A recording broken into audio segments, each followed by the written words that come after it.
Olá, colega médico, olá, colega médica, seja muito bem-vindo, seja muito bem-vinda ao projeto Oftalmoclínico. Aqui nós discutimos a oftalmologia voltada para a prática do clínico geral, no seu dia a dia, de uma forma rápida, de uma forma prática, direto ao ponto.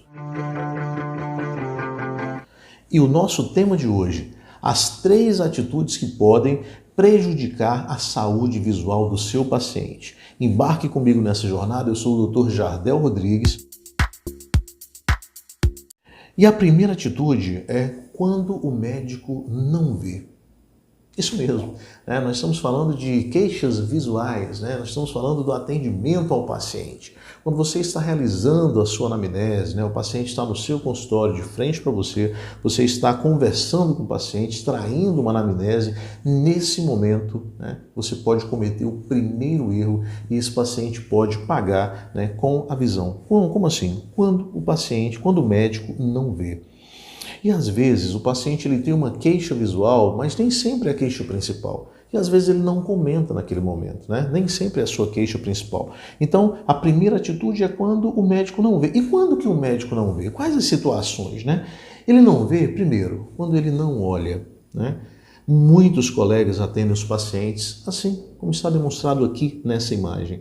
Ele atende o paciente, ele pensa em coração, ele pensa em rim, ele pensa em fígado, sistema digestório, ele pensa em sistema respiratório, né? Ele pergunta se o paciente bebe, se o paciente fuma, mas ele não se preocupa com a saúde visual do seu paciente. A segunda situação é quando o médico olha e não enxerga.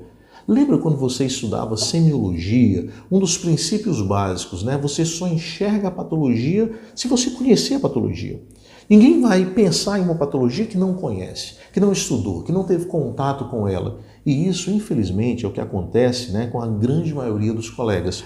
Lembra de quando você estudava apendicite e ia para o seu internato torcendo para aparecer algum paciente com queixa de dor abdominal aguda?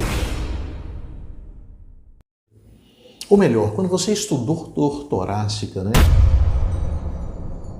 Aquele leque de possibilidades, você ia para o pronto-socorro torcendo para aparecer algum paciente com queixa de dor torácica, naquele momento era o seu desejo. Você, com certeza, seguramente não era o desejo do colega que estava naquele plantão.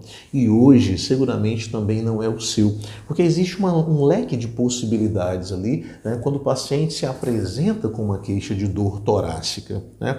Mas você tinha estudado sobre aquela patologia. Você pensa na patologia porque você estudou aquela patologia. Agora pare um pouco e reflita comigo. Quantas vezes na sua prática médica você olhou para um paciente e pensou em glaucoma? Quantas vezes você realizou uma anamnese, um paciente idoso, e pensou em catarata? Talvez você pensou em reduzir nesse idoso, né, a quantidade de remédio que esse paciente está tomando, né? São muitos. É aquele paciente que chega com uma sacola e despeja aquela sacola de remédio. Quando você pergunta, quais os medicamentos que o senhor toma? Aí ele falou assim, olha doutor, inclusive eu trouxe uma sacolinha aqui, né? E ele despeja para você aquela sacola. Dificilmente naquela sacolinha vai aparecer um colírio, né? Porque ele pensa que talvez você nem esteja interessado naquele colírio. E aí você pensa em reduzir a quantidade daquele medicamento, você talvez até brilhou parcialmente na sua anamnese quando você pensou em atividade de vida diária. Vou avaliar aqui, utilizar algumas escalas para avaliar como que ele está realizando as suas atividades de vida diária, se ele tem independência na sua mobilidade, se ele consegue realizar as coisas em casa, mas mesmo pensando na saúde, na qualidade de vida desse idoso, às vezes passa despercebido, você não consegue fazer nem mensurar no seu consultório uma acuidade visual do seu paciente.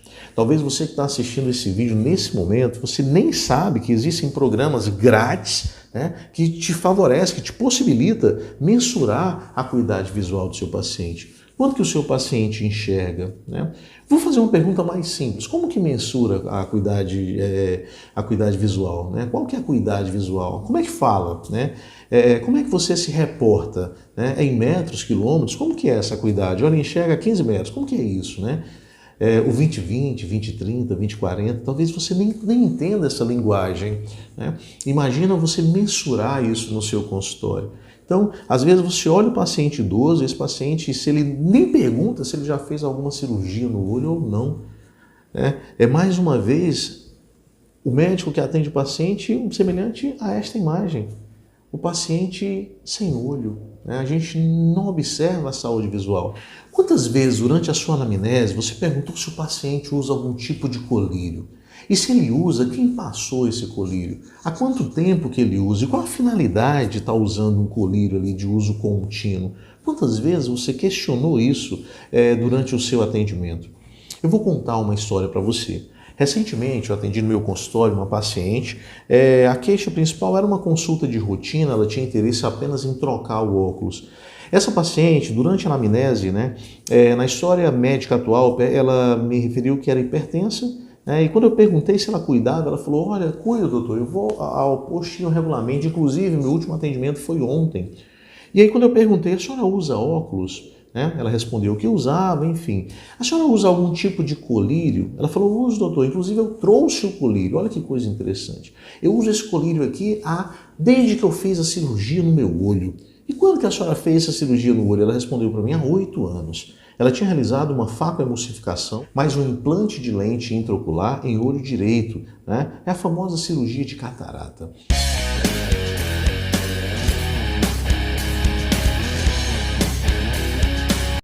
Ela fez a correção, ela fez uma cirurgia de catarata há 8 anos. E o colírio era para usar por um período determinado pós-cirurgia.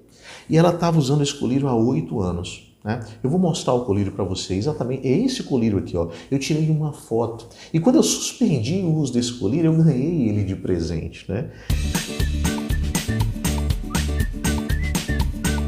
Eu guardei o frasquinho, olha que interessante, ela está usando corticoide há 8 anos. A última vez que ela foi ao médico, ontem, né? O dia anterior. E o colega não perguntou para ela se ela faz uso de algum tipo de colírio. Né? E ela me informou que há 5 anos é atendida no mesmo posto, pelo mesmo colega. Nós não estamos aqui atirando pedras, a gente só está mostrando como não faz parte do nosso dia a dia, né, a saúde visual. Como não faz parte a anamnese do sistema, né, sistema visual. E isso tem que mudar, isso precisa mudar. Né? E isso é um dos motivos que me motiva, né, a parar minha prática, parar meus atendimentos, após o atendimento no consultório, parar para gravar o material, para conscientizar. Né? A gente precisa mudar isso. A oftalmologia, ela não é uma ciência à parte, ela faz parte da medicina. E quem trata, a maior parte, quem conduz, quem convive com o paciente, que às vezes precisa de um tratamento, é o clínico. No seu dia a dia você pode ajudar bastante. Você não precisa ter equipamentos caros no seu consultório, sofisticados, né? Utilizar uma lâmpada de fenda ou outros equipamentos da oftalmologia para ajudar o seu paciente na condução, para conduzir, né, o seu paciente, por exemplo, que faz um tratamento de glaucoma. De tempos em tempos, esse paciente vai precisar procurar um especialista, mas você é que vai estar com ele na maior parte do tempo. Essa senhora, ela apresentava um aumento da escavação, né, e ela apresentava também um aumento da pressão intraocular. Esses 8 anos de uso, né, incorreto do corticoide, né, custou para ela um glaucoma, infelizmente. Isso acontece mais do que a gente possa imaginar. Infelizmente, é uma história triste, né, mas que poderia ter sido evitada se alguém em algum momento percebesse, né, o uso daquele corticoide por tanto tempo. Eu fico me perguntando, imagina você, esse paciente chega para você e diz, olha, eu uso prednisona, né? Comprimido, eu utilizo esse corticoide aqui há 10 anos. Por que não? Porque uma vez eu fui ao médico, estava com dor, ele passou, e aí toda vez que eu estou com dor, eu vou usar esse corticoide. Qual seria a sua conduta? Né? Suspender na hora, porque você sabe que corticoide de uso prolongado, sem um objetivo específico e sem um acompanhamento, né, adequado, não é viável, né? Não é coerente, é prejudicial à saúde do paciente. Né? Então essa foi uma história triste, mas que demonstra, né, a realidade da nossa prática médica, o total, às vezes, o grande desconhecimento, né, da especialidade da oftalmologia. Te dar um dado concreto. O uso de corticoide tópico entre 4 a 6 semanas, ela pode provocar uma elevação aí em 30% dos pacientes, 30%. A cada 10, 3, né, pode ter uma elevação de 6 a 15 milímetros de mercúrio na pressão intraocular desse paciente. Então imagina, o paciente ele tem uma PIL de 20. Você prescreve um corticoide. Essa PIL vai para 36. Isso é ou não é importante? A pressão intraocular, ela pode atingir níveis que ocasionam o quê? Essa elevação, qual é a consequência disso? Neuropatia óptica glaucomatosa, glaucoma corticogênico, sofrimento do nervo, lesão irreversível. É ou não é um dado importante para você ficar atento antes de prescrever, um colírio corticoide para o seu paciente? A segunda atitude é não orientar. Então, olha a sua volta. A quantidade de pessoas que você convive e atende diariamente. Será se todas essas pessoas estão enxergando bem? Nesse tópico, diante das infinitas possibilidades, eu poderia citar para você aqui dezenas de exemplos. Eu vou escolher um grupo de paciente. O presbita, a presbiopia. Quantas vezes você está diante de um paciente de 40 anos, 41 anos, 42 anos, e esse paciente ele já não está enxergando tão bem, ele está com dificuldade para ler, a sua qualidade de vida não é mais a mesma, porque ele não consegue mais atender um celular, ele não consegue mais mandar uma mensagem, ele não consegue mais fazer sua leitura diária. Às vezes esse paciente tem o hábito de ler, tinha o hábito de ler diariamente, não tem mais. Às vezes é um paciente religioso, ele gosta de ler a Bíblia, não está conseguindo mais, o braço está ficando curto. Quantas vezes você esteve diante de um paciente acima de 40 anos e não perguntou para ele: o senhor está enxergando bem? E a visão, como é que está? O senhor já procurou um atendimento? Já está acima de 40 anos, percebe que o senhor não está usando óculos. Existe um grupo de pessoas que não usam óculos. E esse paciente dificilmente ele vai procurar um atendimento especializado, mas ele vai ao médico de vez em quando. E às vezes esse paciente está precisando ser orientado. Porque muitas vezes, mesmo não enxergando bem, mas ele tem medo de ficar dependente. Eu não vou ao médico não, porque ele vai passar um óculos e a partir daí eu vou ficar dependente do óculos. Com certeza você já ouviu essa história, mas de uma outra especialidade. Lembra do paciente hipertenso? Você já teve algum paciente que falou assim: olha, doutor, eu não vou começar a tomar remédio para pressão não, porque isso vicia. Aí de repente eu vou ter que estar tomando isso o tempo todo.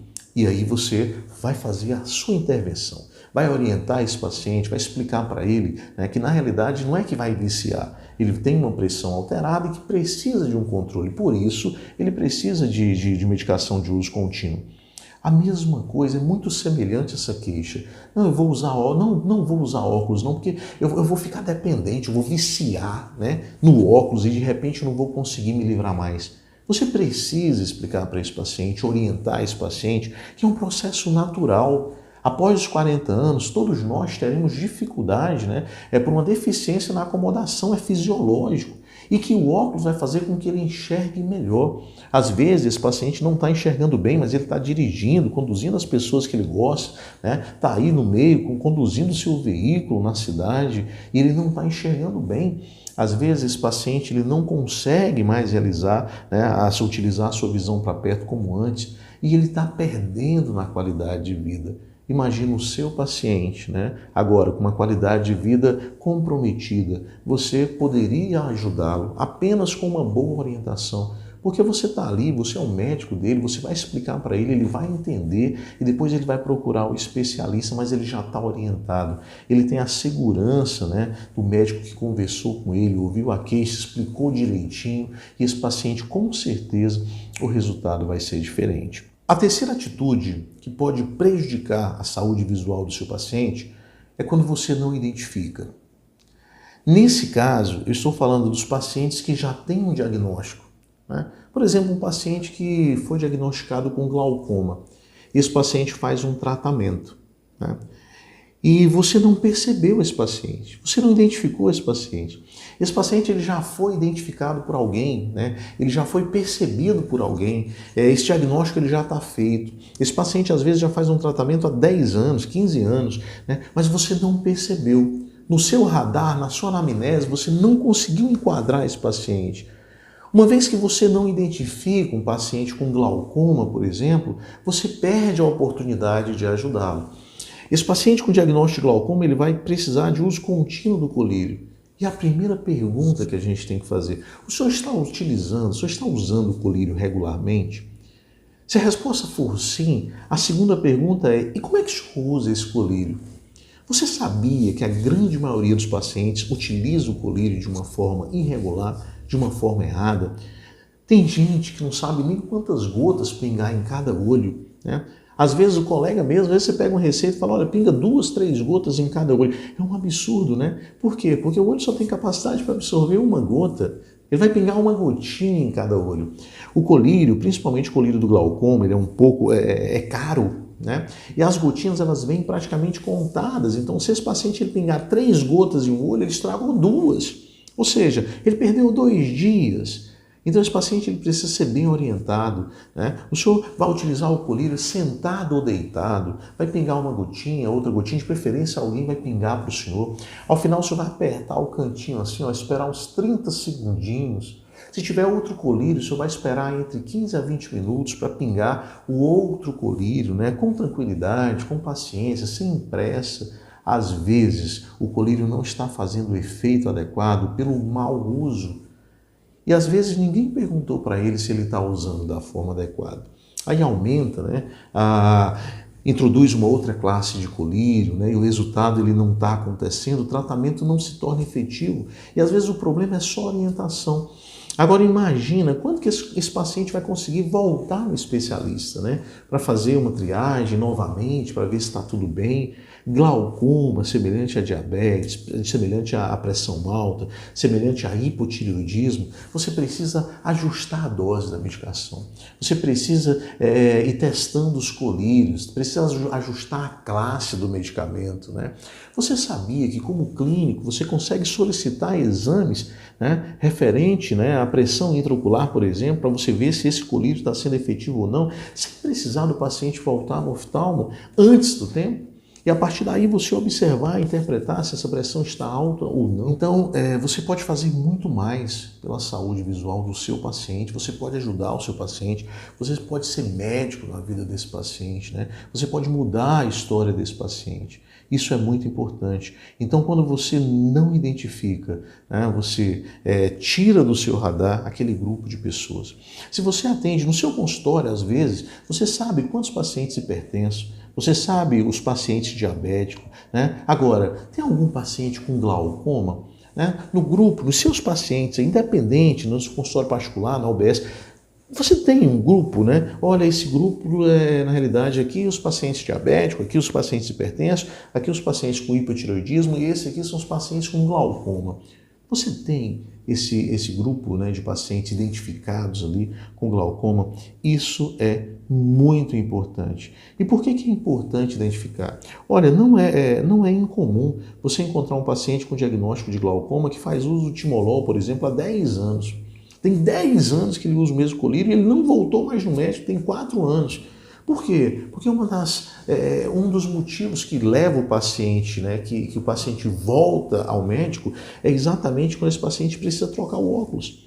E se ele estiver enxergando, mesmo que mais ou menos com aquele óculos, ele às vezes vai procrastinando, né? É uma consulta que deveria ser anual, às vezes ele, no outro ano as coisas não estão muito boas, eu vou segurar um pouquinho mais, e às vezes está com 2, 3 anos sem procurar, né, o especialista, e nisso ele vai usando o mesmo colírio, e às vezes esse colírio não faz mais o efeito, ele não está mais controlando a pressão intraocular adequadamente, né? Os valores não são satisfatórios, e nisso o nervo continua sofrendo, né? Ele continua com sofrimento ali, continua perdendo visão, às vezes por falta de orientação.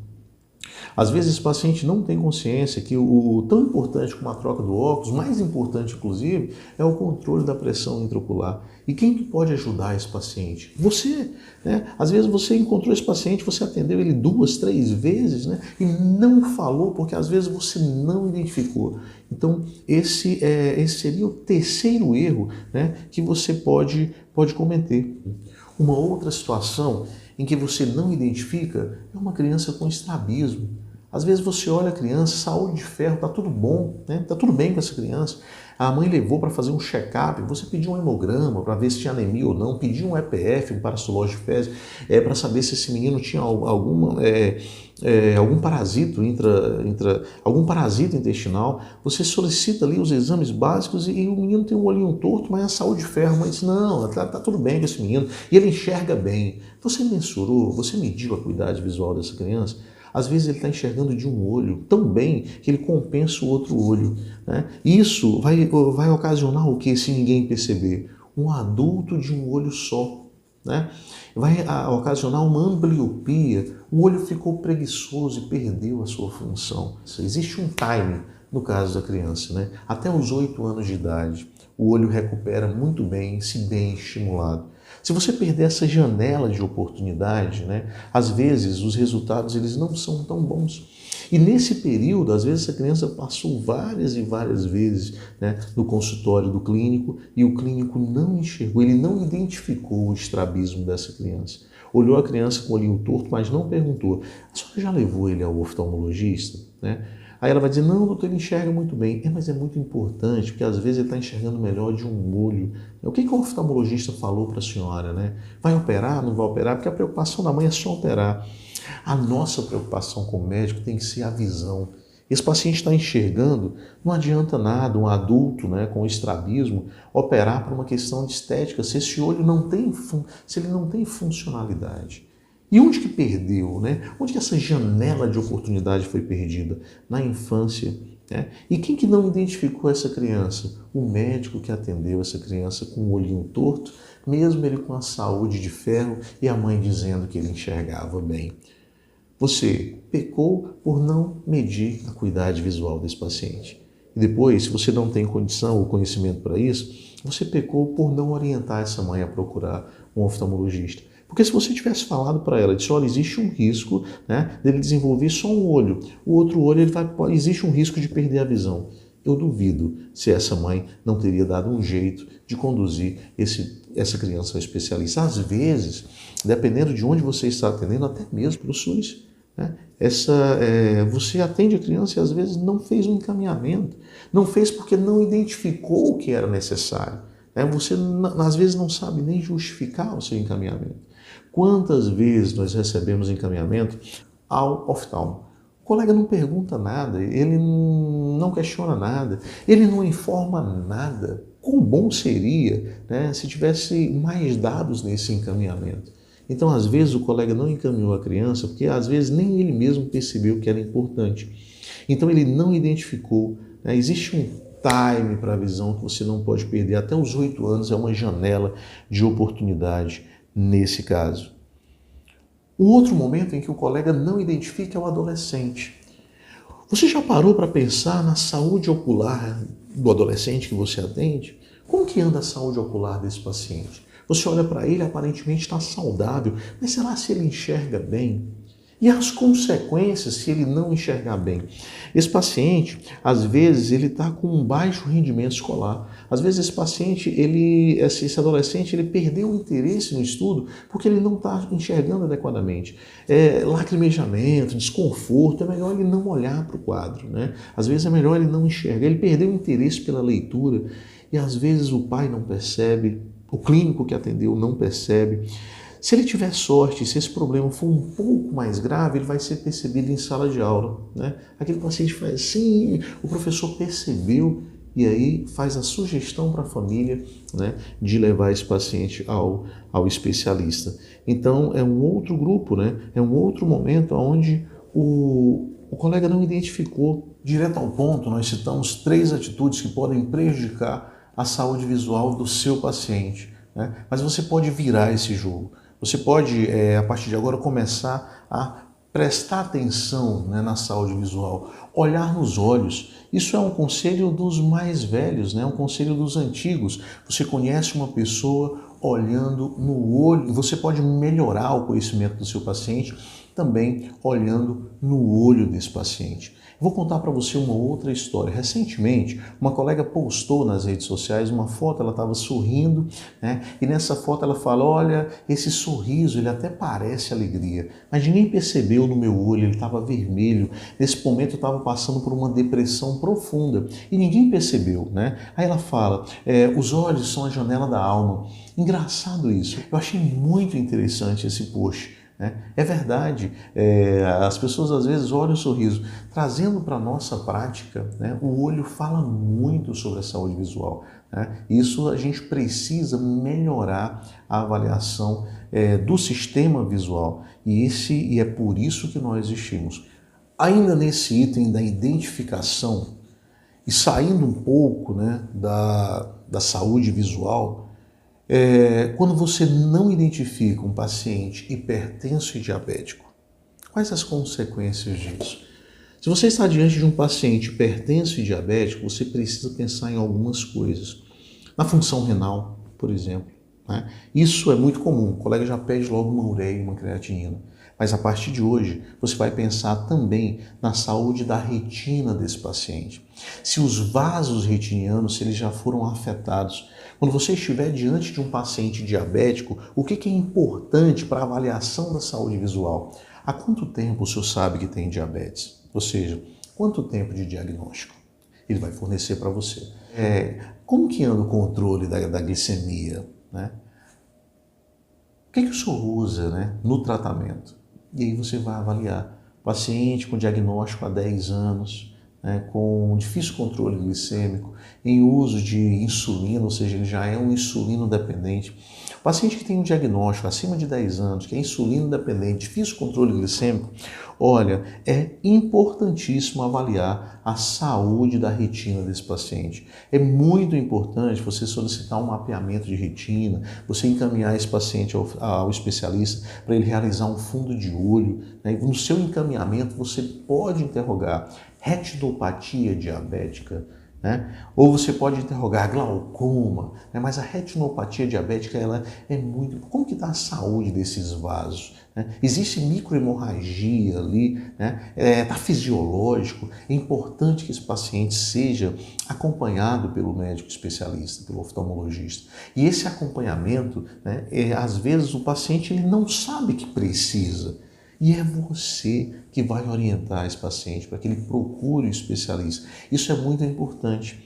Mas não é só orientar por orientar, é esperar esse paciente no retorno, é registrar nesse paciente as informações que ele traz do colega especialista. Você precisa e você deve fazer algumas perguntas, entregar para o seu paciente. Falar, olha, eu preciso que você traga nesse encaminhamento, né, quanto que está a pressão do seu olho. Aí você interroga retinopatia diabética, o colega que vai olhar esse encaminhamento, ele vai ficar feliz, né, pela sua preocupação e ele vai ter um interesse em responder. O paciente vai dizer, olha, o doutor precisa que você mande essas informações. Ele vai ficar contente e essas informações vai para o seu prontuário, vai para o prontuário do seu paciente. Isso é muito importante. Porque em algum momento, quando esse paciente retornar, você vai lembrar, ele já tem sinais de retinopatia diabética aqui. Ô, seu João, e aí a glicemia agora? O senhor está conseguindo controlar? Já está com 1 ano e meio que o senhor foi no especialista, né? Olha, precisa retornar, tá? Vou fazer mais uma vez o encaminhamento com as mesmas perguntas. E aí vai avaliar os resultados. Isso é muito importante. É importante que fique registrado. O seu registro vai ajudar na condução do caso. Porque você há de concordar comigo, um paciente que tem retinopatia diabética, ele precisa mais de quem, né, para controlar essa retinopatia? Mais do clínico ou mais do especialista? Ele precisa mais do clínico, porque né, quando a gente para, né, a base do tratamento é um bom controle glicêmico. E quem vai ajudar ele nesse processo? É você. Quem que vai acompanhar? Quem vai ajustar a dose da medicação? É você. Então, às vezes, você está colocando na conta do especialista algo que a conduta maior, a conduta mais importante ali pelo tempo, pelo contato com o paciente, é sua. Então isso é muito importante. Você ter esse time, se for no consultório particular, você vai conduzir junto com um especialista. Ele vai para o especialista, ele volta, você que vai montar um arquivo, né? Você vai organizar o prontuário desse paciente com essas informações. Quanto que está a pressão intraocular do seu paciente? Quantas vezes você anotou a pio no prontuário do seu paciente, a pressão intraocular? Você percebe que isso precisa mudar? A oftalmologia na prática clínica, ela é simples, porém não é fácil, né? E nós estamos aqui exatamente para romper essa barreira, de fornecer ferramentas para que você possa utilizar no seu dia a dia. E quem ganha com isso? Você ganha, porque você vai sentir um médico melhor, mais completo. O seu paciente ganha, porque muita perda visual pode ser evitada, né? Todos ganhamos. E eu ganho muito. Por quê? Porque através de você eu estou ajudando mais pessoas. Fiquem com Deus, um excelente plantão e um forte abraço.